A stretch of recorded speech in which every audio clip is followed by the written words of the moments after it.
Sveiki visi! Šiandien pakalbėsim apie gana dažną problemą, kai vairuotojai važiuodami atgal nežino, į kurią pusę sukti vairą. O tai nutinka todėl, kad jiems atrodo, jog pasikeičia vairuojamieji ratai, tenka važiuoti priešingą kryptimi ir dėl to pradeda mėtytis, į kurią pusę sukti, nes jie tiesiog galvoja, kad jeigu vairą suksiu taip, mano priekis važiuos į tą pusę, tai man turėtų tada važiuoti į tą ir gaunasi būtent tokia painiava. Ir nebūna aišku, į kurią pusę važiuoti.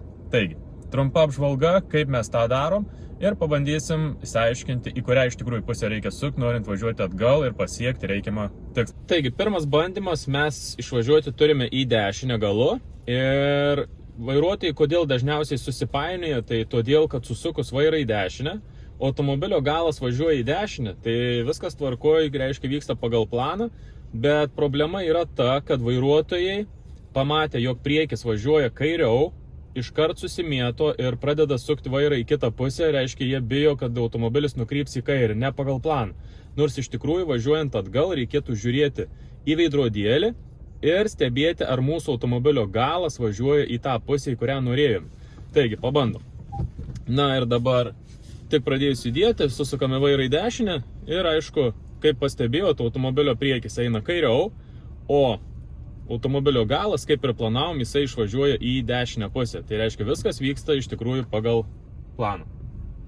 Antra situacija, kai automobiliu įvažiuojame T formos įvažiavimą atbulinę eigą į dešinę. Tai šiuo atveju mes turim šaligatvį palei dešinę pusę ir įvažiuosime dešiniau palei šaligatvį į patį įvažiavimą.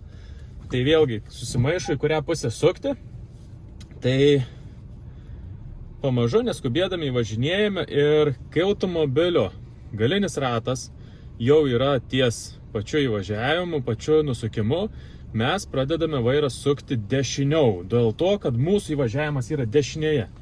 Tai vėlgi, automobilio priekis jisai važiuoja šiek tiek kairiau, bet žiūrint automobilio galą, jisai parvažiuoja tvarkingai, kaip priklauso. Jeigu matom, kad per daug artėjam prie šaligatvio, tai tenka vairą atsukti. Į kairę pusę nusukti nuo tiesių ratų mums iš tikrųjų nereikia. Mums užtenka tik ištiesinti, kad automobilis neartėtų prie šaligatvių. Ir visą laiką žiūrėdami apie pačią situaciją prie šaligatvio, mes žinome būtent ar tas automobilis tolsta ar artėja, bet visas pratimas yra į dešinę pusę, tai automobilio ratai visą laiką jie turės būti šiek tiek dešiniau. Jeigu jau labai priartėsime, teks ištiesinti.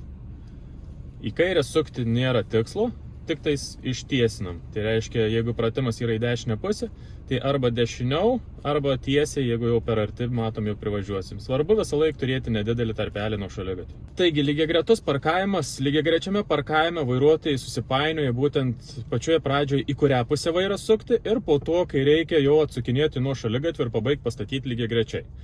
Taigi, problema pirmiausia iškyla tada, tai dabar į kurią pusę sukame. Tai sukame, aišku, į dešinę, kadangi mūsų pratimas yra dešinėje. Ir šiuo atveju viskas vyksta gerai, sukamės į dešinę. Mūsų priekis, aišku, eina šiek tiek kairiau, bet tai nėra mums problema, mes darome tai, ką mums ir reikėjo. Ir toliau įvažinėjame į pratimą ir antra problema iškyla, o privažiavus šaligatvį, į kurią pusę vairą sukti. Jeigu mes suksime į dešinę, tai mes dar labiau suksimės į dešinę, tai šiuo atveju mums reikia užpakalį traukti nuo šaligatvio. Traukiant užpakalį nuo šaligatvio, automobilis tiesinasi ir pats priekis jisai grįžta dešiniau prie šaligatvio, taip kaip mums ir reikia. Na va, atsistojus lygiagrečiai išsitiesiname vairą ir šiuo atveju pratimą atlikome, tai mums vos ne antraip Z raidę reikia padaryti, o dažniausiai vairuotojai mėgsta padaryti C raidę. Tai būtent užsukimą dvigubą į dešinę ir tada aišku susipainioja visiškai.